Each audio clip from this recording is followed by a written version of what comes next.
Alright, welcome back to the SuperCoach Enough channel. In this video we're going to preview round 3 of the 2026 NRL SuperCoach season. So before we get into my team specifically, we will have a look at the most popular trade-ins, trade-outs, as well as captaincy options this week. And we'll start with the trades. So on the chopping block this week at number 1 is Kalen Ponga. So with the news that he is going to miss about 6 to 8 weeks with that hamstring injury that he was carrying in the preseason a bit, I think he is a must trade out. So obviously for people like me who traded him in last week, it's disappointing, but it's sometimes the nature of the game. Number 2, Tino Fa'asuamaleaui. Still haven't learned how to say his name. Big Tino. I thought I'd have a crack. I guess he has been disappointing, and particularly if you've got him in the second row, given the amount of cheapy options available there, I do think it makes sense. However, I think if you've got him in the front row, he's probably worth a hold. You probably bought him for a reason. Just I think give it time to play out. But again, I can definitely understand the people moving off. At number 3, Reed Marnie. So I'm guessing a lot of these people might be trying to trade to Harry Grant before he takes off in price, which I kind of understand. It probably is depending on who your other hooker is and what options you have there. So another one, I'm not trading Reed Marnie anytime soon, but I think if it is to Harry Grant and you've got no other issues in your team, it makes sense. Tom Flegler at number 3. So not sure what people are doing with this. Maybe downgrading to one of the cheapy second rows potentially. If that's the case, I think it probably makes sense. You know, Tom Flegler was always going to be a slow burn. But if he's just sitting on your front row bench, I think you can just hold and he'll get to 500k eventually. Sam Walker at number 5. So I think the Roosters have got off to a bit of a rough start. It is a lot of money sitting there if you're not getting the output.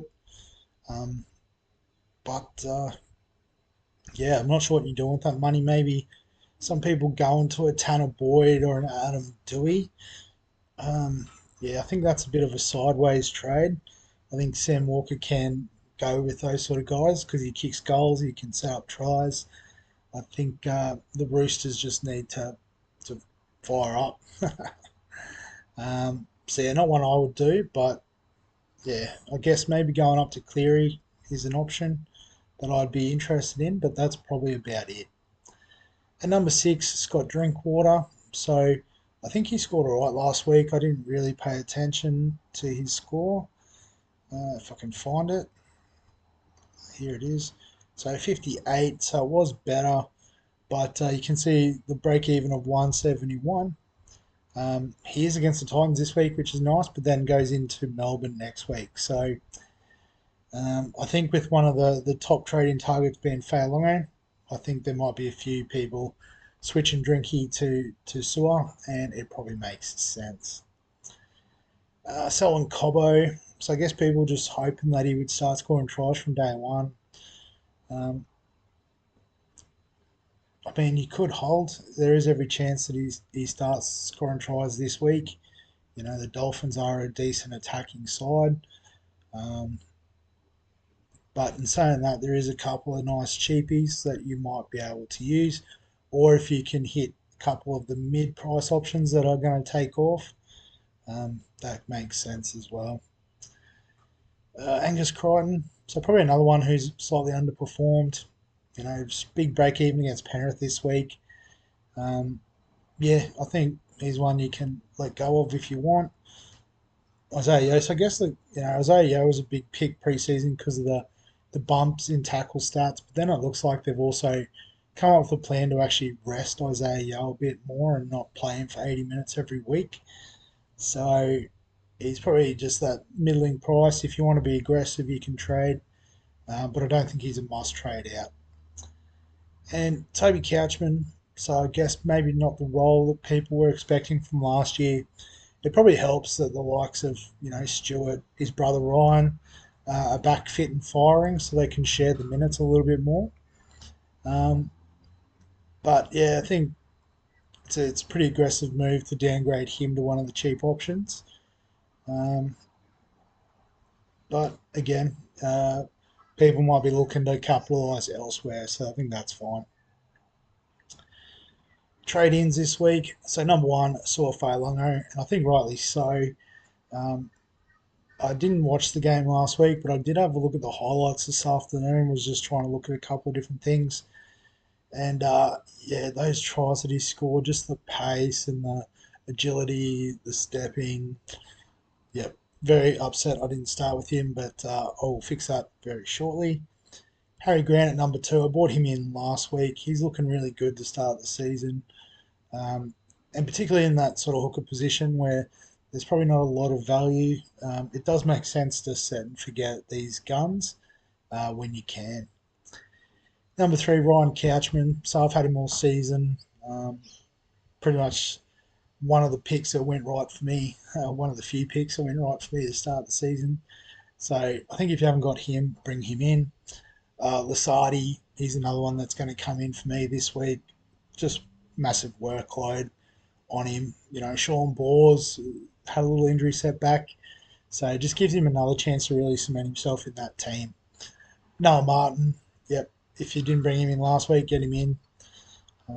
I guess if you didn't have any of these guys, that's unlucky. But I think in terms of the order of operations, um, I probably have Martin first, Lasardi, then Couchman. But I'm guessing a lot of people already had Lasardi and Martin from last week or from round one. Nathan Cleary at number six, another player I've already got. So I think, yep, get him in again. Not that there's not a lot of value at halfback. I think there is some good value at halfback. But if you can get the best on offer, why not treat yourself? Fini Filiaki, so this is probably the first one I don't really agree with. I think it's chasing last week's points. He's not going to ton up every week. 102 last week. Um, and then off the back of, what was that, 78 in round one. But I think he scored a try in first week as well, didn't he? Let's have a quick look. Maybe not. It's not letting me look at the stats. Yeah, so the try last week, week one, try and assist last week. So you chop that off, he's back to a 50-point average, 55, and that's pretty much what he's priced at. So um, yeah, I think if you've got all the cheapies, yeah, I don't even know who you're trading him for. If it's like a Crichton, a Couchman, a Yo, I think I'd take their slightly higher base. Um, but yeah, Tanner Boyd. So a lot of people jumping on. He has looked good, to be fair, in the first 2 weeks. Um, yeah, obviously the runway might not be there in terms of Metcalf coming back soon. But there is an argument that when Metcalf comes back, he could play in the six, and Tanner Boyd could keep the seven, which would be pretty interesting. So, um, yeah, I think if everything else is good with your team, it's a luxury upgrade from an Atkinson or a Sanders. Um, or if you had Cleary and like a Sam Walker to start, you could go to Tanner Boyd and ride the wave. The Latrell at number nine, I think, is a great shout. Um, I think it's getting a top six centre wing at a sub top six centre wing price. So his price will go up this week. So get on. And Tom Chester, so it looks like he has that centre spot.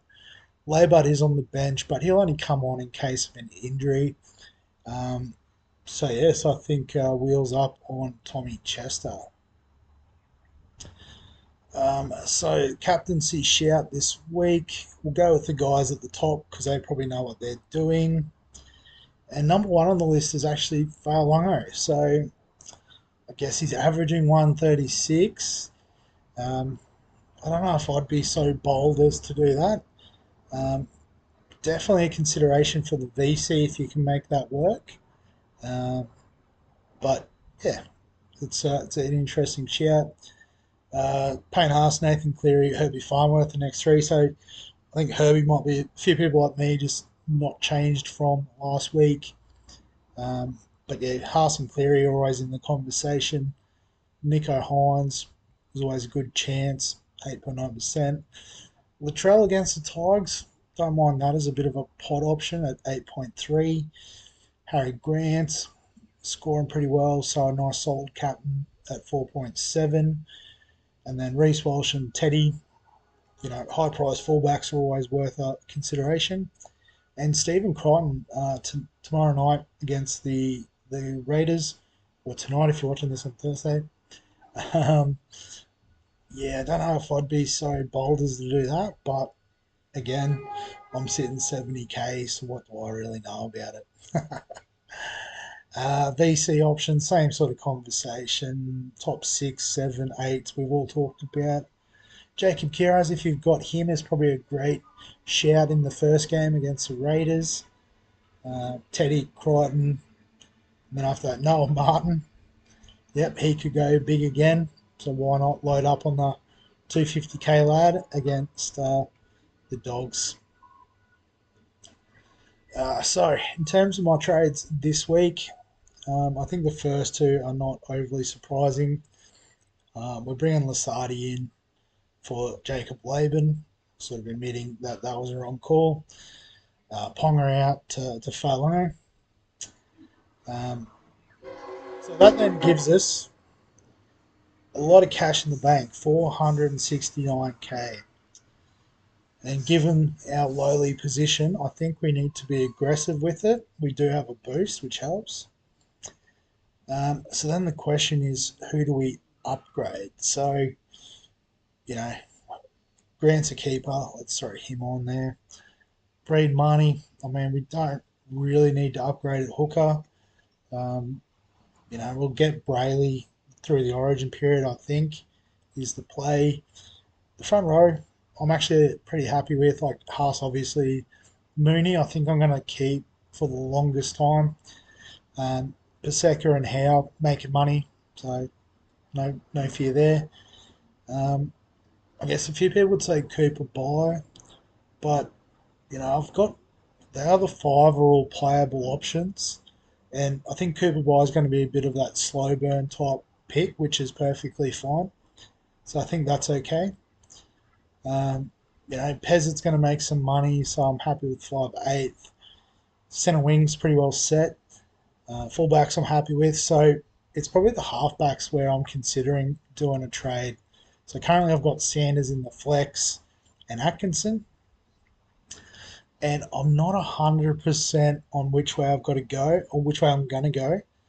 Um, but at the moment, what I'm thinking is I'm going to trade Sanders. I think Atkinson just offers a little bit of a higher ceiling.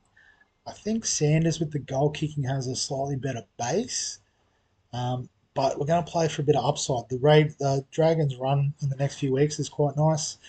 The Raiders have a bit of a tougher run with, I think, the Dogs and then the Storm, the next two. Um, so it gives us 715k to spend. So I think if he wasn't on the buy this week, I would have gone with Tom Trbojevic. But I'm going to go with Latrell. As I said, he's probably top six centre wing option. So if we lock in that trade, and have a look down here. So we've got Farnworth, Holmes, Eero, Latrell, Brian Toto. After that, I think the only player I'm really desperate to get in the centre wing would be Jacob Kiras. So, we'll give the cheapies a bit of time to do their thing and make some cash.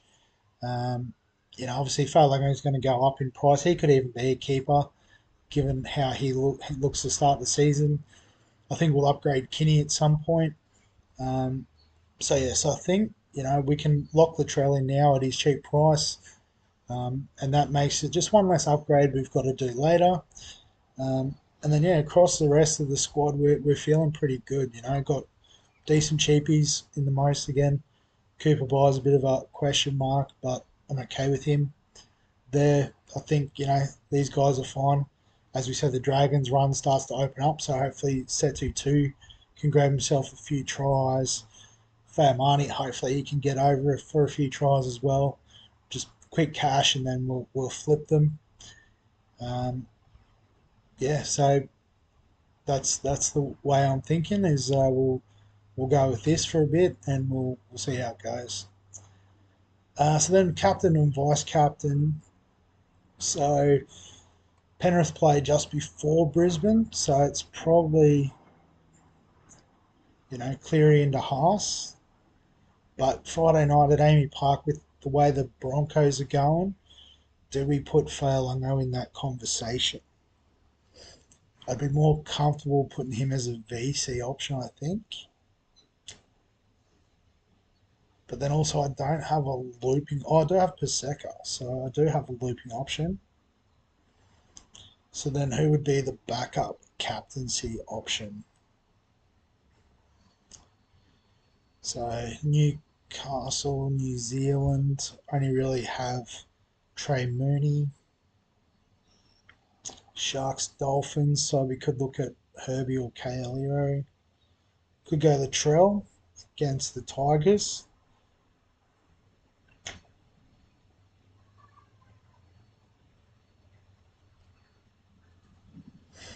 Could work. Could go Val Holmes against Parramatta on Sunday Arvo. Or no, can't do Kinney because I can't access the flex position. Or I can if I shuffle Tom Chester in the fullback on the bench.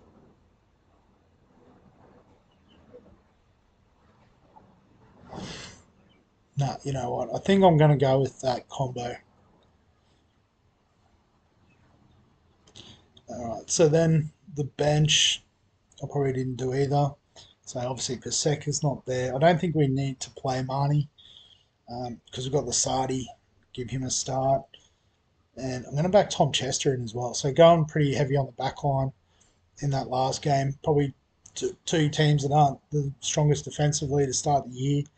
So it could be a bit of a shootout, hopefully, with a bit of luck. And so with that, I'll also put Lukey on the bench. So yeah, so our four reserves all coming from the last game of the round. We've got Marnie there as a backup if one of them is out. So there's no stress there.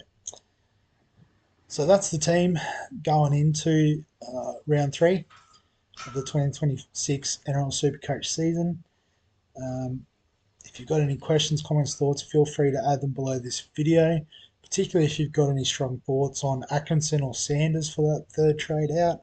Keen to get people's thoughts on that. As I said, I'm not 100% convinced Atkinson is the right play, but happy to get your opinion. Kind of why I'm getting this out a bit earlier as well. But yeah, other than that, like the video if you enjoy the SuperCoach content. Subscribe for all the fantasy sports content on the channel. And other than that, we'll catch you in the next one.